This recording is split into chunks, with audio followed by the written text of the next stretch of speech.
y director científico de Cosmocaixa, con Joan Romeu, doctor en medicina, especialista en neurología y en psiquiatría, y finalmente con Jorge de los Santos, artista plástico.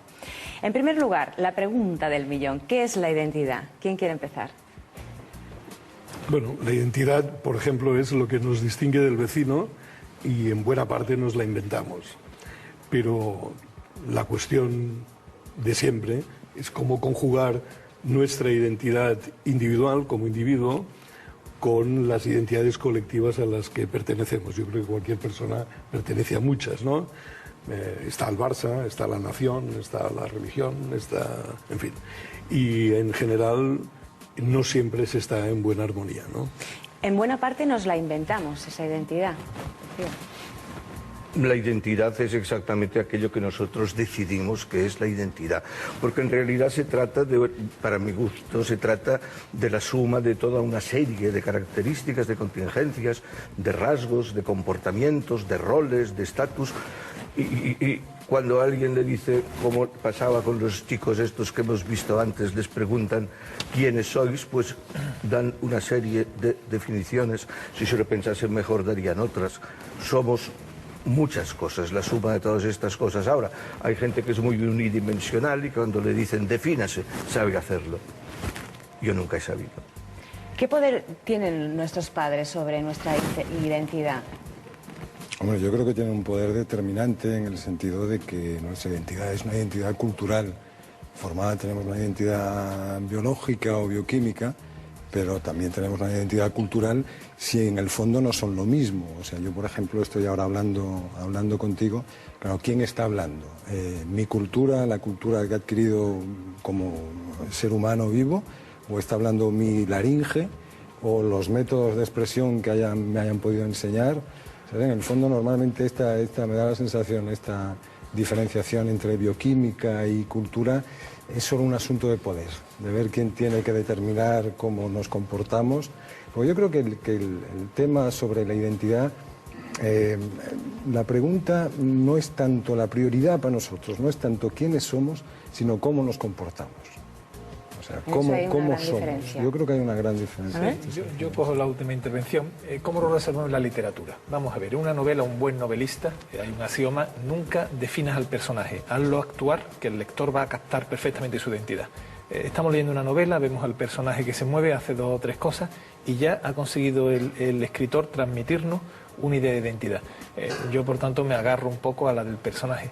Todos nosotros seguro que tenemos una duda interior o muchos espejos en los que nos miramos o una propia autopercepción, bueno, que sea la que fuere, pero todos tenemos un personaje, que es el que actúa, el que se mueve. Vestimos de una forma, tenemos una historia de decisiones y ese es nuestro personaje, ¿no?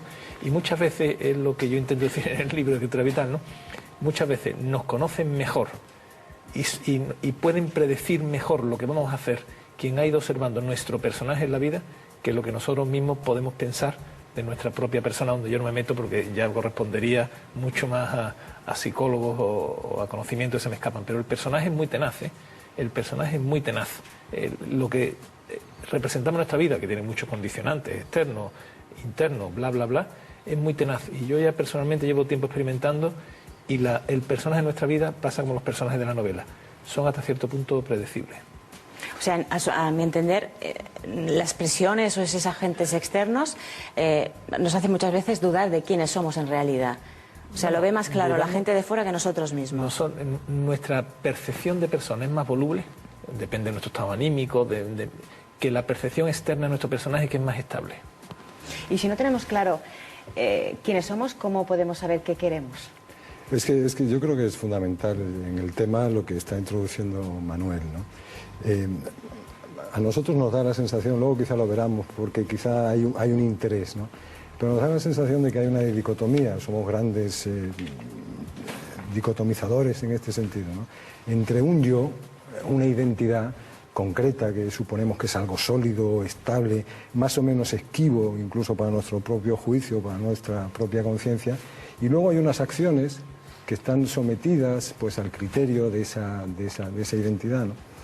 Pero, ¿y si en realidad fueran lo mismo? O sea, si yo soy lo que hago y yo devengo en lo que estoy haciendo, o sea, ¿qué pasaría? Yo creo que en este sentido Había un filósofo sefardí, que era Spinoza, que lo decía, dice, el yo, o sea, mi identidad no es nada más que la persistencia, el deseo por ser yo mismo.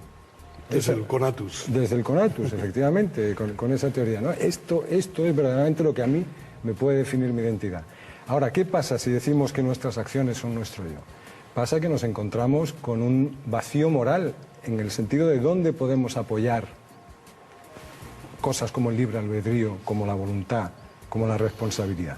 Si no hay algo que digamos, no, eres tú el que tienes que decidir que esto que estás haciendo está bien o que esto que estás haciendo está mal, y entonces optar por la mejor de las opciones, ¿no?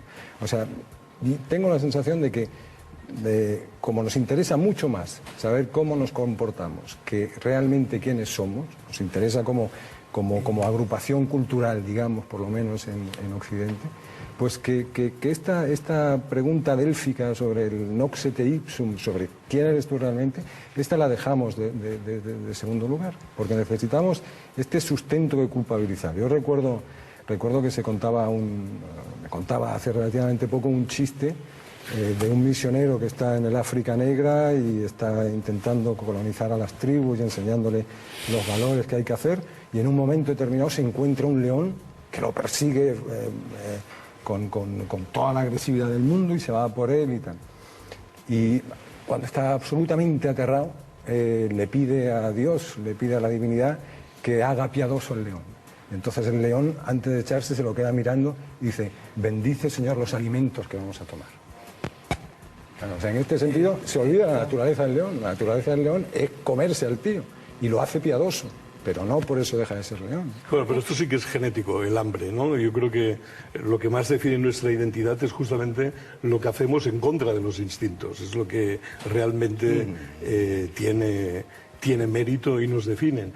Y no todo el comportamiento. Yo creo que la parte del comportamiento que más define nuestra identidad es lo que llamamos el comportamiento creativo, aquello que cree, en fin, yo creo que si hay algún fallo en general en las teorías psicoanalíticas o de estudios de la mente, es que yo veo poco el término creatividad, por lo menos en las grandes teorías, ¿no? El sexo es muy importante, el instinto de muerte es muy importante, pero por lo menos la experiencia que he tenido directamente, cuando una persona tiene unos problemas de estabilidad anímica o de identidad, es porque no ha resuelto su creatividad particular.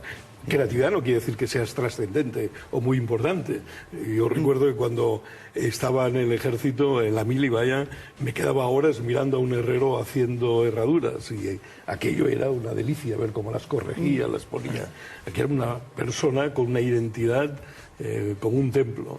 Yo creo que cuando uno busca una identidad, yo creo que lo que en realidad está buscando es su ración, su dosis de creatividad, ¿no? Joan y luego Manuel. Ortega y Gasset distinguía claramente entre ideas y creencias. Bueno, la ciencia y creo que esto que estás también. diciendo exactamente encaja con esto. Es decir, cuantas más creencias tienes, menos creativo eres. Porque la creatividad exige ideas, no creencias.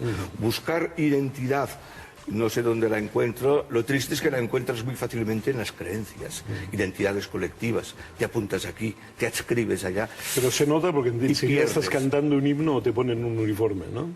Por supuesto, por esto te digo que la búsqueda, en este caso de una determinada identidad, tiene su peligro. La identidad no se busca, la tienes.